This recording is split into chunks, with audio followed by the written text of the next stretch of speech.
Hola, ¿qué tal? Como habíamos quedado el día de ayer, hoy vamos a platicar del siguiente paso, que es, ok, ya conformé mi equipo, ya tengo las posiciones, y ahora venía una propuesta que platicamos en la reunión de empresarios y era, hazte híbrido, busca nuevas oportunidades, aprende nuevas habilidades. Y todo esto suena muy bien, muy interesante, y de hecho he tenido varios comentarios al respecto. Pero vamos un poco más en detalle. ¿Qué es esto de hacerme híbrido? ¿Qué es esto de hacerme una empresa virtual? Antes de ello quiero compartirte, hace unos años tuve la oportunidad de ir con un empresario, era de la industria panificadora, y tenía toda su planta bastante bien estructurada, muy bien organizada, tenía varios puntos de control de calidad en todo el proceso, en donde se medían tiempos, se medían temperaturas, velocidades, etcétera, etcétera. Lo interesante es que él me decía, mira, yo aquí tengo el control de mi empresa porque mi oficina está justo enfrente de toda la planta de producción, en la parte alta. Entonces, si hay algún problema, yo lo puedo estar observando. Si la gente está sin trabajar, yo las puedo estar observando.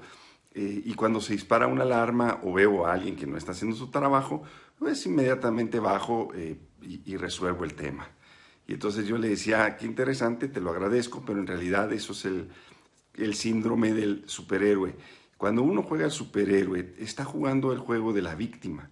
También, ¿por qué? Porque toda esa planta no se movía si no era porque él lo hacía.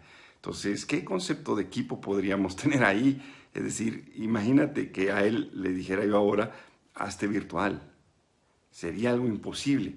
Y lo más seguro es que me diga, ¿cómo puedo hacerme yo virtual si la planta pues es una planta física? Yo produzco pan y tengo que estar en la producción. Tiene una parte de mucha razón, pero la otra parte se le está justificando él. Que la planta tenga que estar físicamente, pues eso es innegable, no se puede hacer pan virtual. Pero lo que sí tenemos que tener claro es que qué es lo que entendemos por hacerme virtual.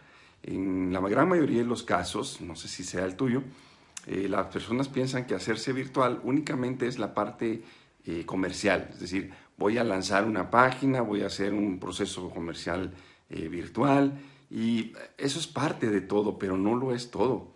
La otra parte que a mi criterio es de considerar es yo debería de poder trabajar en cualquier lugar en el que me encuentre, poder tener acceso con mi gente, poder tener acceso a mis plantas y poder saber qué está sucediendo y poder apoyarlos a que crezcan más.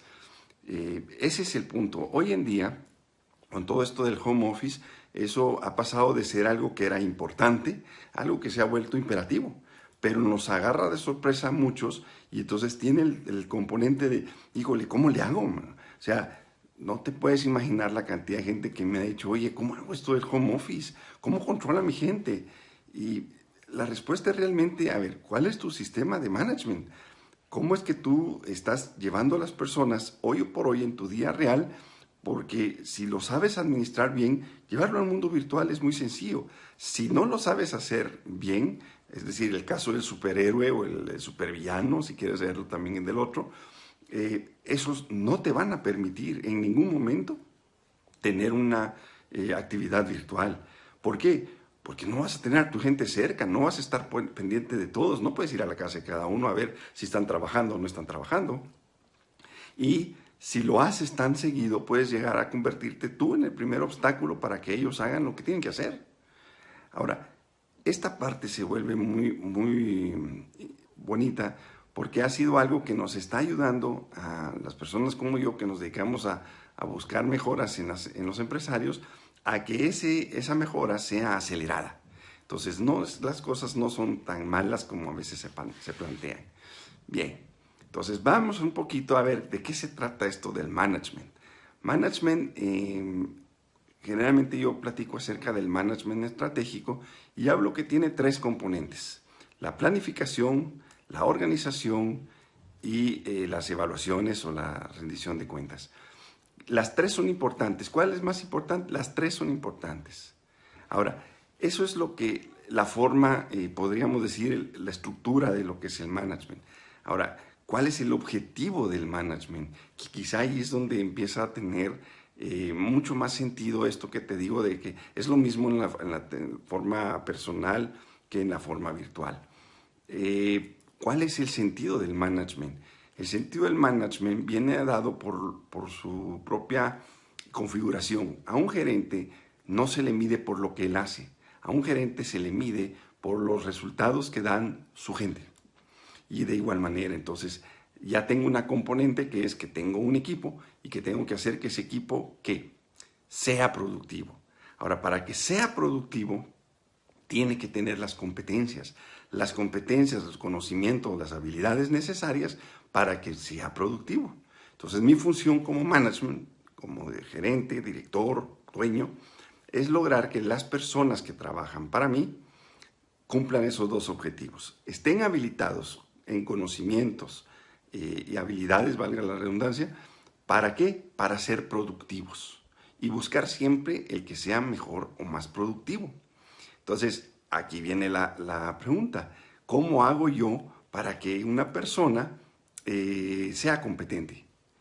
Y ahí vuelve un tema interesante, porque no es nuestra costumbre dedicarme a explicarle a la gente, a ayudar a las personas a que logren sus metas.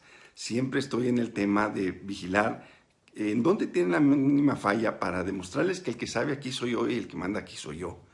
Y ahí eso, es una técnica que no llega a muchos buenos resultados. Te va a mantener en una dinámica muy lenta. Si acaso vas avanzando, es muy lento. Y si logras avanzar muy rápido, ten cuidado, porque va a ser una máscara que cuando se desvele, se te viene para abajo. Entonces, yo debo empezar con la primera parte. Vamos a ver, ¿qué es la planificación? ¿Qué tanto planificas tú? ¿Cuáles son los objetivos que se están persiguiendo? Una manera muy interesante de ver es, un plan es quién hace qué y para cuándo. Entonces, si yo ya tengo el quién hace qué y para cuándo, yo lo único que tengo que hacer es asegurarme que esa persona tenga la habilidad para cumplir su tarea, esté trabajando en ella y cumpla con los tiempos. ¿Qué estás haciendo en ese sentido? ¿Cuántas veces te reúnes con tu equipo? ¿Qué ritmo de reuniones tienes? En las que tú tengas al menos dos tipos de reuniones. Una, para ver el tema del sistema. ¿Cuál es tu plan? Tu plan diario, tu plan semanal, tu plan quincenal, tu plan mensual de actividades. ¿Qué actividades vas a lograr hoy? ¿Qué actividades te vas a enfocar mañana? Y durante toda la semana deberías de poderlo planificar. Aquí es donde temas como el management de tiempo cobra mucho sentido. Si tú no sabes qué actividades tienes, y peor aún, si sabes que tienes muchas actividades, pero no tienes un sentido de prioridad, muy probablemente vas a trabajar demasiadas horas, pero sin muy buenos resultados o sin muy grandes resultados. Entonces, quedamos en que la parte de la planificación es quién hace qué y para cuándo. Asegúrate no ser tú uno de los quién. Porque a ti te toca la supervisión, a ti te toca la revisión, la rendición de cuentas, la capacitación, el estar constantemente mejorando todo el proceso. El segundo tema que decíamos del management es la organización. Entonces aquí sí, ¿cuál es tu tipo de organización? ¿Cuáles son las prioridades? ¿Cuáles son tus agendas? ¿Qué recursos necesita tu gente? ¿Qué recursos necesita la empresa? ¿Qué se requiere para que todo funcione como relojito? Aunque sea como relojito suizo, va a tener un desgaste y ese desgaste hay que contemplarlo. ¿Cuánto tienes de eso? ¿Cuánto tiempo dedicas a organizar todas las tareas de la empresa? Y ahora que estamos virtual es lo mismo. ¿Cuánto tiempo dedico a que la gente esté organizada en que sepa qué tiene que hacer y para cuándo lo tiene que lograr? ¿Sí? Y el tercer paso del management estratégico decíamos que es el control. El control o las evaluaciones. En ese aspecto se van a evaluar o se van a poder controlar en base a tres cosas. La primera, ¿cuáles son esos indicadores claves de desempeño que tiene la operación para asegurarte de que se está logrando lo que se dijo que se iba a hacer? Lo segundo, ¿qué tipo de evaluación tienes de desempeño? Sí, al personal.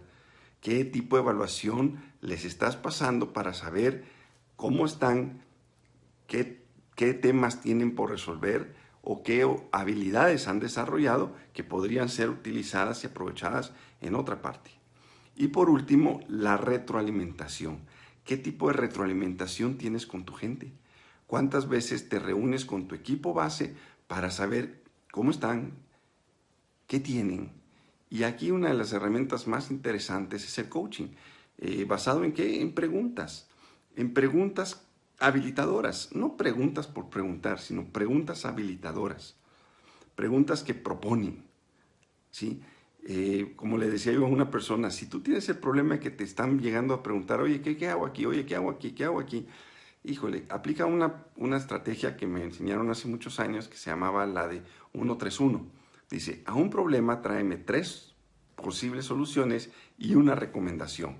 Entonces, cuando la gente ya llega contigo y te dice, oye, tengo este problema, pero las recomendaciones, como yo lo veo, son esta, esta y esta, y de esas 3, a mí la que mejor me parece es esta, es mucho más sencillo para ti tomar una decisión y los estás educando a que sean personas que resuelvan, que logren, que tomen decisiones dentro de un marco que no te perjudique. Así que si logras establecer esto en la parte física, real con tu gente, en la parte virtual es exactamente igual. ¿Qué tanto te estás reuniendo con tu gente por los medios electrónicos? Yo haría una reunión los días lunes para saber qué van a hacer, no solo el día lunes, sino toda la semana, y que al final del día me manden qué queda pendiente para el día siguiente, qué queda pendiente para el día siguiente. Y de esa manera yo sé que ellos están trabajando. Y ahí por el jueves o el viernes puedes reunirte en una plática 1-a-1 y empezar a explorar sobre la persona. ¿Por qué? Porque es importante. Esta estrategia de home office que surgió como algo repentino, trae unas dinámicas que pueden ser perjudiciales, que se comportan como anclas. ¿Cuáles son esas dinámicas? Uno es el miedo. La gente tiene mucho miedo porque no ha sido entrenada en su mayoría a trabajar de forma remota. Y no saben de autodisciplina, no saben de autocontrol, hay miedo. Y por otra parte, existe un sentido de soledad. Es decir, estoy solo, aquí tengo que tomar yo las decisiones porque no hay quien me apoye. Y eso es triste, porque cualquiera de esas dos va a hacer que la persona baje su rendimiento y pueda convertirse en un estorbo. Y no es por la persona, sino es porque no hay un proceso, un sistema de cómo dirigirlos, guiarlos, enfocarlos y darles claridad acerca de lo que hay que hacer. Entonces es nuestra responsabilidad el trabajar en esas líneas. ¿Qué reuniones tengo? ¿Con qué frecuencia me comunico con mi gente? ¿Qué pasa si hay alguna situación inesperada, imprevista? ¿Cómo la actuamos? ¿Qué tanto los he preparado para tomar decisiones? ¿Qué tan bueno soy yo delegando mis actividades? Por eso es que el tema del superhéroe o el supervillano son de víctima, porque no estoy queriendo yo tomar la responsabilidad de mi tarea y ponerme a trabajar para ser responsable a mi equipo y que logren hacer lo que se tiene que hacer. Esa es la parte interesante de cuando hablamos virtual. Es virtual, pero recuérdate, cuando hablamos de management tenemos 2 componentes, las personas y el sistema o los métodos. ¿Qué tanto estoy trabajando yo con las personas, con el proceso o el sistema? ¿Para qué?